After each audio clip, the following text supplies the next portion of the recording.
Welcome back to the Team to Be Miami Heat podcast, your one-stop shop for daily Miami Heat content. My name is Amir. We got Major as a guest today on today's episode. Thanks for hopping on, Major. Hope you're doing well. Yeah, thanks for having me again. Always fun to come back and talk to Miami Heat. Yes, and obviously we're going to talk about Giannis, as Giannis has not technically requested or demanded a trade yet, but Shams reported that he's available and he's looking for a new home, and the Bucks are listening to offers, and they could possibly deal him by Thursday. We are about 5 days away from the NBA trade deadline. The Miami Heat are obviously a top destination for Giannis and also a top four team pursuing him aggressively until the trade deadline, and that will continue in the offseason as well. So, Major, before we get into the Miami Heat and their involvement packages and whatnot, do you believe he actually gets traded by the deadline? While the Milwaukee Bucks probably have the most leverage technically themselves, because if people are desperate to get Giannis onto their roster now and want to see what he looks like if it is a playoff team and what that playoff run could look like, then teams are going to bid more and they want everything basically, which is very understandable. Giannis is an MVP type guy, top five player minimum, I would say, in the NBA. The guy's having a down year. He's averaging 28 and 10 versus 31 and 13, right? So he's amazing. So do you think they use the leverage and try to get it done now, or do you think they wait where they can maybe get more assets like teams like the Heat, the Knicks, other teams are going to have more draft capital potentially, but you're going to have to compete against way more teams. But then they lose leverage because then they know they have to trade Giannis before the end of the season, right? So what Mhm. are your thoughts? Do you think he gets traded by Thursday?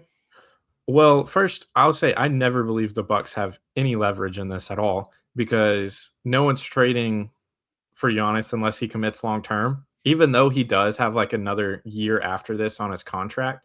So the longer they wait, the more leverage I would argue Giannis has, as well as their team just sucks. Like without Giannis, they're terrible. With Giannis, they actually have a winning record. So um, if Giannis just wasn't hurt some, and that is a topic. But I think it would be wise of the Bucks to trade him now. I think this is actually when they would get the most for him, because they can kind of create a bidding type war. Now, like the difference in the Heat, like being able to trade another pick or two, I don't think that's that big of a deal because if Giannis comes back, the Bucks pick gets worse and worse because he'll play more, they'll win more games, right? If they trade Giannis, their pick gets better and better. Now people are like, well, they don't own their pick. Kind of. They get the worst pick between themselves, so the Bucks and the Pelicans. The Pelicans are terrible. So if they have both really high odds, chances are they still get a good pick versus if they go on a little win, then they might get a pick in the later end of the lottery, which is obviously in this draft. I mean, you could have the number 6 pick and you're getting a player that could change your franchise. So I also think that's something for the Bucks to consider. If I was running the Bucks, I would trade him now. Just go ahead and cut ties with it. Trade Kuzma. Just completely reset basically because it's not working.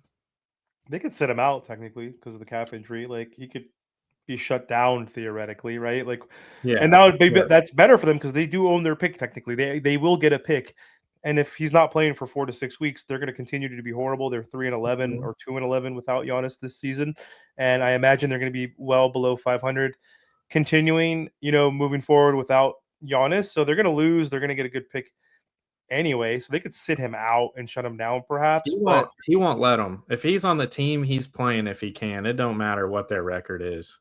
He's not one of those guys to just sit out though. That's kind of the problem. It's a good thing, but it's kind of a problem in this specific scenario.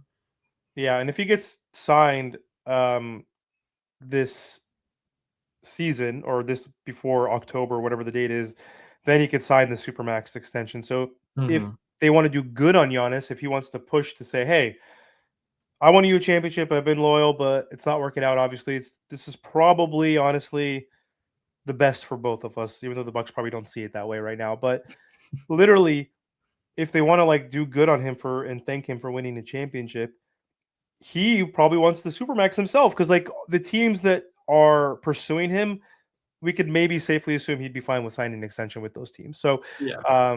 he's been tied to the Knicks and wanted to go there. He's been tied to the Heat and said he's wanted to go there. He wants to play with Steph, obviously, and Steph is so damn good still somehow. He's probably got at least a couple more years.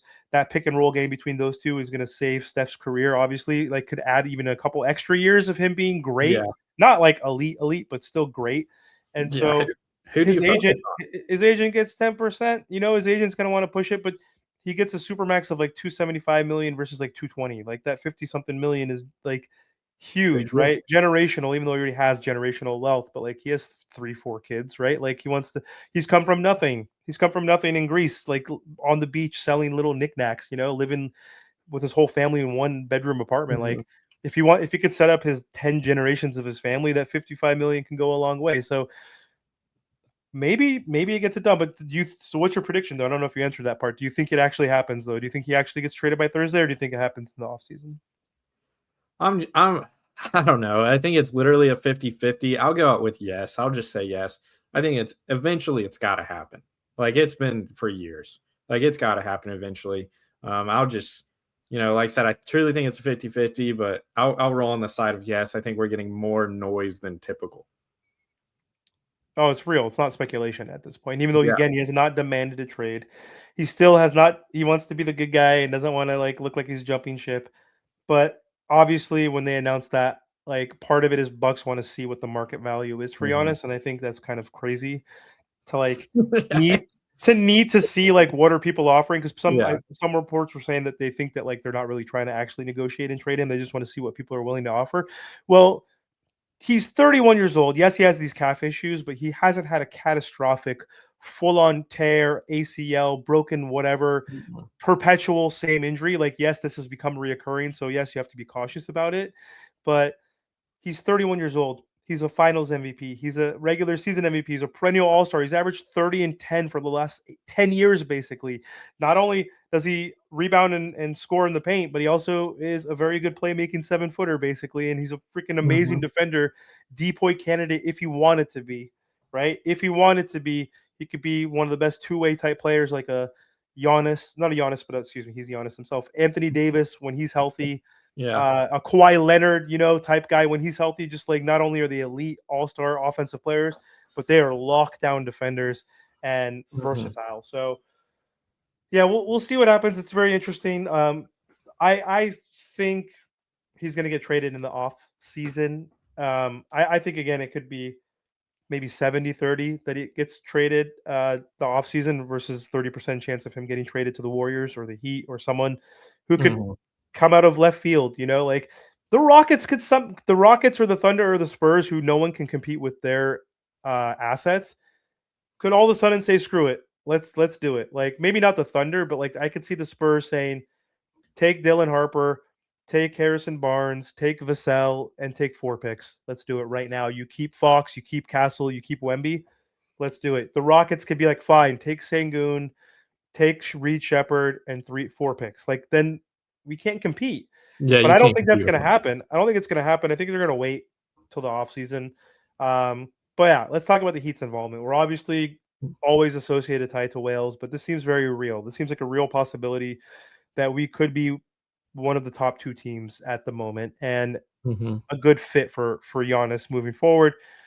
What's the ultimate package that you personally would be willing to give up to get him? Like if we have to get him, we have to get him before the trade deadline because again, other teams might then pursue him, Mhm. like the Thunder or whoever, right? That thought they were going to win, didn't win. We're going to compete with way more teams. And other teams are going to have more assets unlocked and maybe more expiring contracts that are valuable they can offload as well that are not expiring this season. So, or the next season, you know what I mean? So, if you're the Miami Heat and you actually 100% want to get it done, no lowball to the Portland Trailblazers, Cronin trying to fleece a team like Pat Riley has done in the past. What do you do to ultimately say, I want him, let's get him, and let's shut down the conversations with everybody else? What's your I mean ultimate package? if we're talking the ultimate package, it's basically everyone's available. Um, Except for Bam? I mean, or that's another well, caveat if too. you're talking ultimate package, it includes Bam. Like I love Bam. I Thank want him you. to retire in Miami, But Ditto, like, but thank you for doing this, by the way. Sorry to cut you off. Like, I'm just no, like, 'cause some fans are so dumb. Like, I, I wrote a post on Twitter basically saying like, yeah, if we want to actually get this done, like now, you have to include Bam. And not saying I want to or think you have to, but if you want to trump everybody else's offers, you throw him in there. Anyway, go ahead. yeah, What's your best offer? yeah. I mean, I don't know the exact money, but like it's like all your picks, all the swaps, bam, like and whatever else you need to fill that out. Like Norman Powell's on the table, Tyler Hero's on the table, Ware's on the table, Cass is on the table, Jaime's on the table. Literally everything's on the table because you get that one alpha. And I know people are going to be like, well, the Bucks are terrible.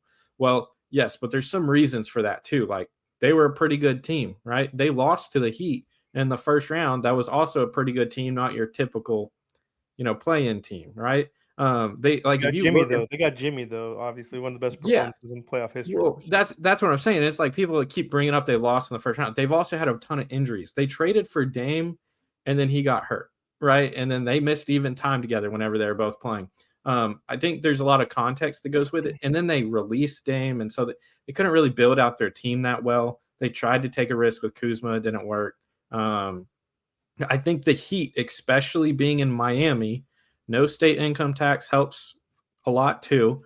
People would come and it would be very easy to fill out a team around Giannis. So no matter what it takes. Now, ideally, when what the Heat are going to do, and they might even say Bam's not included, that would make teams or fans so mad. But they're going to do everything in their power to keep Bam because also there's catch 22.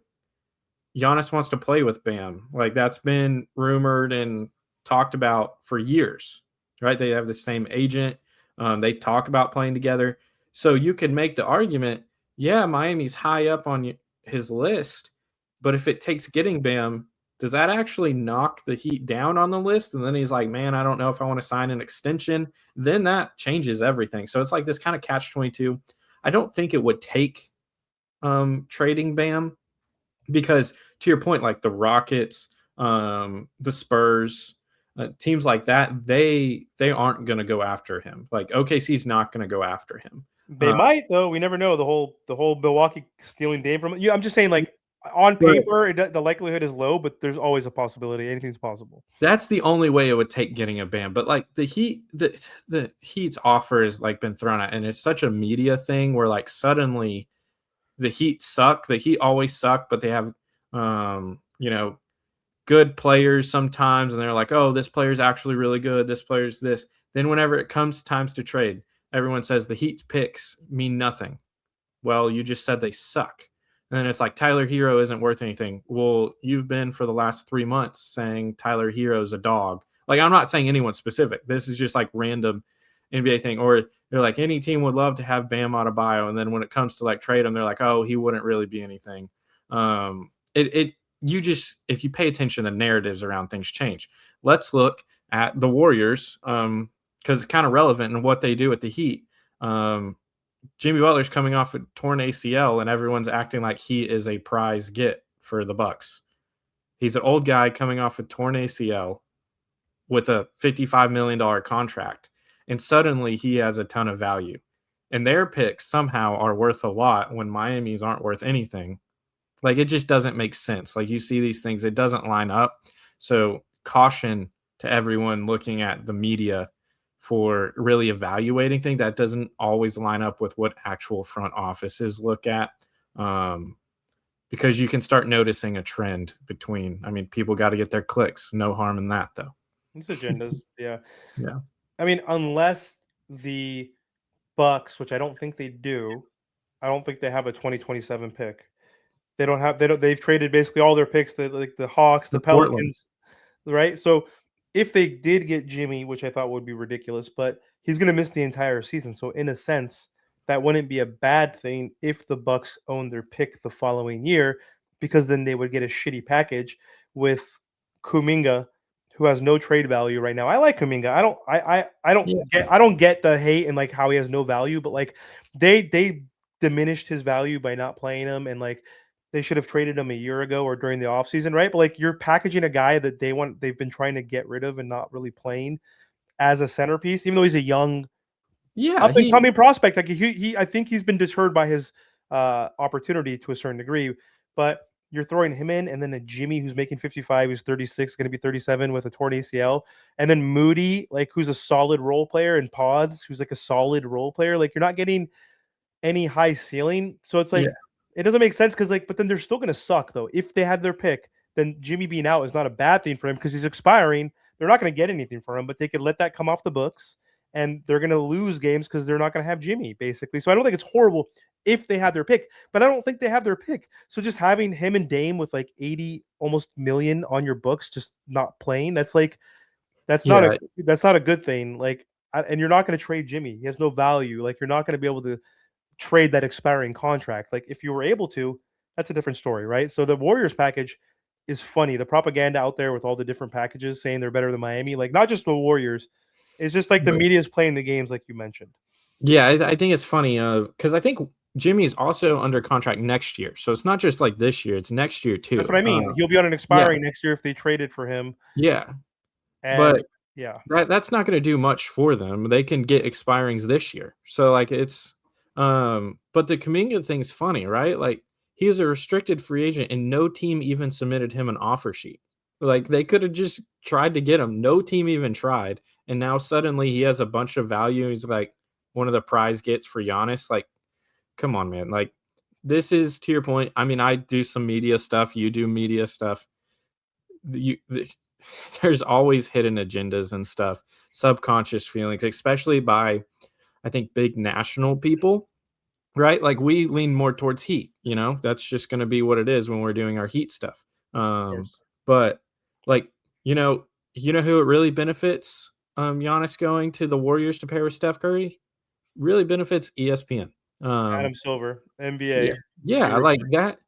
And to your point of like him playing with Steph Curry, who are you going to guard? You're going to leave Steph Curry open on the 3-point line and double Giannis. And first off, Giannis still scores on doubles, or you're going to double Giannis and leave like it just doesn't, or double Steph and leave Giannis open like that. Rolling to the Yeah. hoop. Yeah. They would be too unstoppable. It would be absolutely awesome. But I think that is something to consider every day too. People have different opinions because it's all opinions. So every day people are like, oh, the Heat's package better. Oh, the Warriors package is actually pretty good. Oh, Portland's package is amazing because they can get all the Bucks picks back. But like we don't really know what they actually want. So it is all speculation, people putting out their opinions. That is something to be wary of. Because I think we're both aligned and I don't think the Heat have the best ultimate package, but out of a lot of the teams mentioned, I think objectively it's better. Yep. But they can make it the best package if they add Bam. Oh, well, then that's like that you're in the conversation with anyone else's realistic package, in my opinion. Yeah. Bam and Hero. Bam, Hero, and 2 picks. Take it or leave it. I'm just joking, obviously, but would you do that for Giannis? How about Giannis and Kuzma and his brother, obviously, who's going to be attached? Those 3 for Tyler and Bam. I don't know if the money works. I'm just saying 2 picks. Like theoretically. Theoretically, if they said this is what has to get it done by the deadline, if you want to get it, if you want Giannis on Thursday, Tyler, Bam, 2 picks.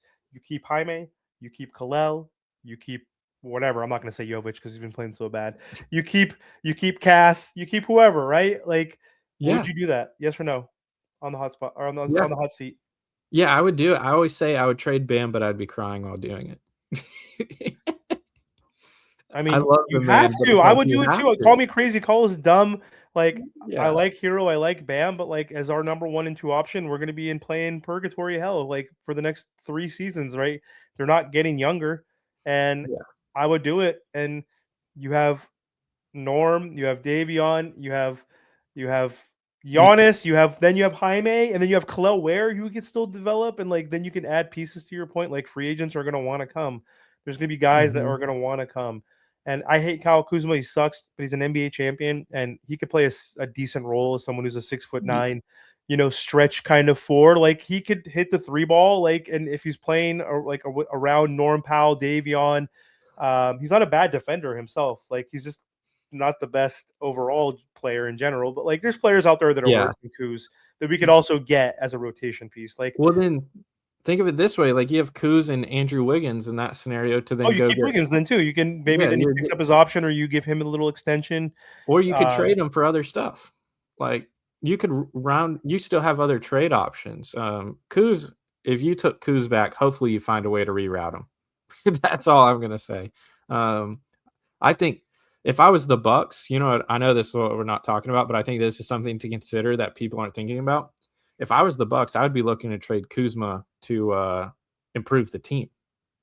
Like if you want to try to keep Giannis, too late. try to find something that like some teams like Kuzma might be a good match for us, and then you get a better match for Giannis.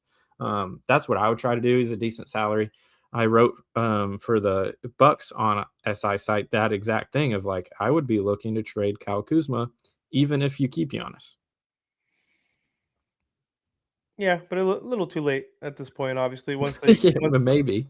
once they basically gave Miles Turner that contract, once they waived and stretched Dame, which I thought was dumb. Like you have like Yeah, 25 million on your books every year for the next 4 seasons. It was stupid. 5 years. It wasn't just this year. It's for 4 straight years. Yeah, That's like almost Terry Rozier money that we're dealing with. But is that imagine this literally Wiggins money? What is Andrew Wiggins making? 27. He's like I think Dame is more like 23 million to 25 range per year, or 22 to 25, somewhere around there.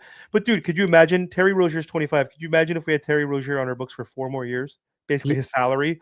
That's how insane the wave and stretch with Damian Lillard is. And that's like you have no draft picks and you have that on your books and Miles Turner on your books, right? Like yeah, for the foreseeable future, like that's just like terrible, like management right there. So they're screwed.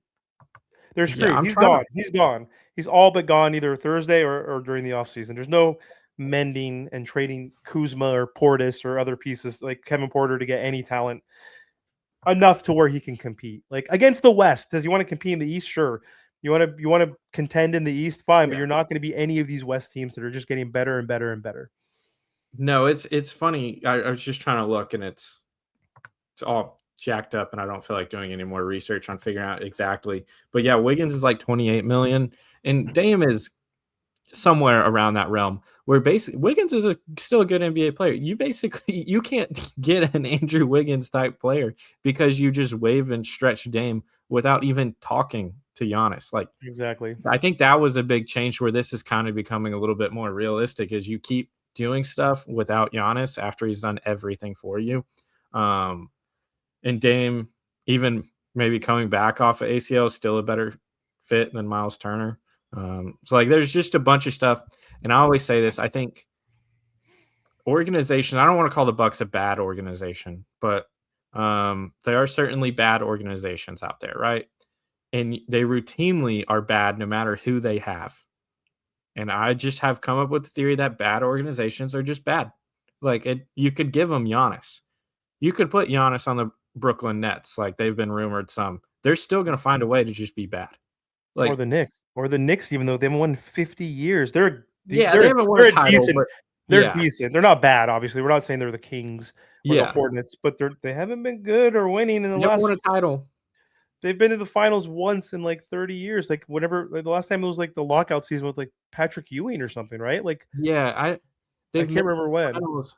They haven't made the finals since I've been alive, and they haven't won since my dad's been alive. I don't remember the exact years, but I've looked it up several times and keep mentioning it when people say "be the Knicks." And that 72, I sounds think. I terrible. wasn't even born. It was like 14 years before I was born. You know what I mean? The Yeah, last time they won a championship was 72.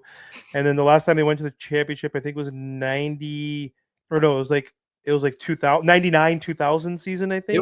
it was like 98 or somewhere. It was later 2000 or later It was 90s. between 98 and 2001. I probably not though, because the Lakers played the Nets. Like when Shaq and Kobe Let me were winning see. championships, they played the Nets multiple times. They played the Spurs. I know they played the Spurs. It was the Spurs. Tim Duncan and David Robinson won a championship against Patrick Ewing and the Knicks. Who gives a shit? Screw the Knicks. But anyway, before we close out here, you can still look it up. But who 99.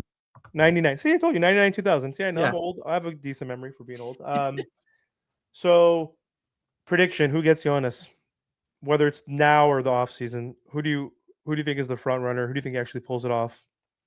I think if any team pulls it off, makes the most sense to me is Miami, and maybe that's because I'm biased, but I think when you combine of why he would want to go there with realistic package, I think Miami is actually in a pretty decent spot. I know a lot of people would argue otherwise. Now, maybe if it goes to the offseason, other people join in, and that changes a lot. But In general, right, you're saying Miami. I think eventually they got to pull it off. Pat Riley and the front office have been waiting for this for years. Everyone's saying they haven't been putting up all the assets. It's literally because they've been waiting for Giannis. Like, that's not a cope. That's not anything. They have said behind closed doors, basically, we are waiting for Giannis to come, and we don't want to compromise any of that. So they are going to throw everything out on the table, and who knows if it'll be enough. But I think most likely it would be Miami. That doesn't mean they're going to get them, but I think they have the Totally. best chance. But I agree that they have been thinking that way about when Giannis is available, but that's cap, as the kids say. If that was the case, you don't trade you don't do the Terry Rozier thing. You also the way you 5 reasons you guys, Ethan, other folks have done asset management. Like over the last 5 years during the Jimmy era, how they've handled that poorly with Dwayne Dedman attaching a pick, attaching picks with whoever else. Like even going back to Second rounders KZ don't Okpala. matter. But I'm just Second saying, rounders. if they were thinking about that, like second rounders matter to a certain degree. Like if we can offer 18 second rounders versus the Warriors who have 6, wasn't there like wasn't the Bradley Beal trade like 8 second Someone round got picks? like 7 or 8 second rounders, That's and what that I'm might saying. be I'm the not most being trying to be ruthless thing. I'm not trying to be fully facetious, but Yeah. also like not getting stuff for Max or for Caleb. Like, were we really thinking about the long game for Luca, for LeBron, for whoever ever like insert any superstar, free agent, whatever? Yeah. We've been waiting for 2025. We're waiting for 26. We're waiting for 27. Then why didn't you get at least some assets or some players versus letting those players walk for nothing if you're truly building for Giannis and waiting? We've been waiting for this moment. Like yes and no. Like F off. Like yes, I'm sure yes. They're obviously. I'm not going to pretend I'm not a freaking stupid delusional Heat fan on Twitter that thinks I'm a better coach than Spo or GM or like business analyst or like right, just us guys talking from our basements basically, right? Like I'm not stupid like that, but like come on, like obviously the Miami Heat have been thinking and projecting for the future. That's what a business does. Like that's what they're thinking Yeah. about. They're not just thinking about year 1 or today and year 2. Like they're thinking like 5 years down the road. Like they're obviously paying attention, but they're also human and they've made They mistakes. make Like mistakes. Yeah. they're humans. Like we understand that. Like Harry was a mistake. It was terrible. it was a terrible decision. It's unreal that All right, we do had to the put up. outro. That's crazy. You were Yes. those All right, all. Major. Before we hop off, let the people know where they can find you. Talk about your new work on SI.